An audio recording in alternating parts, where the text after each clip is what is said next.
Hi Year 3, this is our last literacy video for this week. So today we're going to be writing a story about a wolf who's trying to catch a boy. Okay, so here is our picture that we're going to start off with. So I want you to have a look at the picture, and this time I want you to write down 10 words that come to your mind because there is a lot going on in this picture. Okay, so it could be something that you could see in the picture, or it could be a word to describe the picture. But pause the video now and write down 10 words. Okay, did you come up with any of these? I've got forest, moonlight, because that looks like the moon to me. Boy, did anybody spot the boy? He's here inside the tree. Owl, there's also an owl hiding. I think there's another one somewhere. Now this one, tie. Can anybody see the tie? It's here on the branch. I wonder where the ties come from. I've also got gloomy, trees, creepy, hiding because the boy's hiding, the wolf's hiding. Nobody wants to see get caught. And I've also got wolf as well because he's the main part. So I've written a sentence about this picture, but we're going to improve it together because it's not very good. This is probably the most boring sentence ever. The boy hid. Okay, not great at all. We are going to think of some adjectives, some adverbs, some more detail to make it more exciting. So first we're going to think of 2 adjectives to describe the boy. What 2 adjectives do you think would be best in there? Now the boy's feeling quite scared, he's probably quite worried, but I don't want to use scared, it's quite a boring word, so I'm going to go with maybe terrified, petrified, maybe anxious, because he might be nervous about something. I also want my reader to know that the boy is quite young, okay, so that's telling my reader that he's going to be even more scared, because he's quite young. So I'm going to go with the young, petrified boy.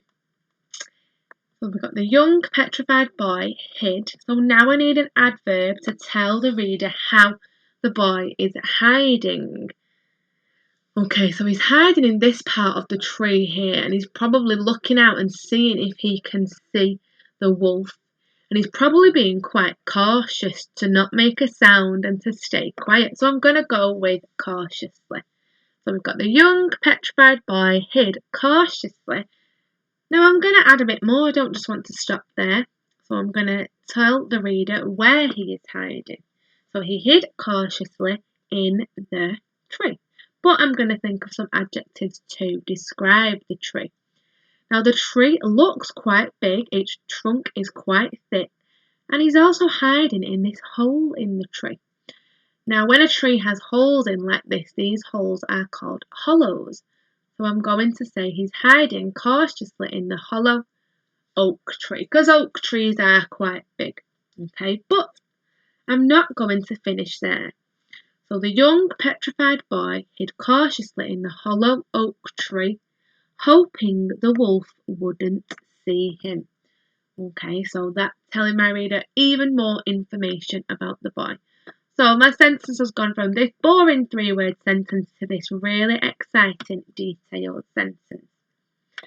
Now it is your turn to improve some sentences. So your first sentence is the forest was dark, and the next one is the wolf was scary. So think of some adjectives, some adverbs, any extra detail that you can add into those sentences to make them really exciting. You could even add some similes in if you wanted for this one.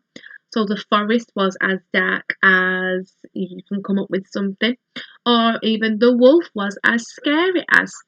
Just make sure you make them more exciting than these. Okay, so pause the video and then come back. Okay, now it's time to write our story. So we've got the start of the story here. So I'll read this out and then we're going to carry on writing the rest of it. In the deepest, darkest depths of the forest, Mr. Wolf waited. His disguise hadn't worked, but that didn't concern him. Now, the boy thought he was safe. Mr. Wolf didn't think he was. Mr. Wolf knew exactly where he was. He could sense him. He could smell him. He could almost taste him. Oh no, so the boy isn't safe after all in his hiding spot. The wolf knows that he's there. So what is going to happen next?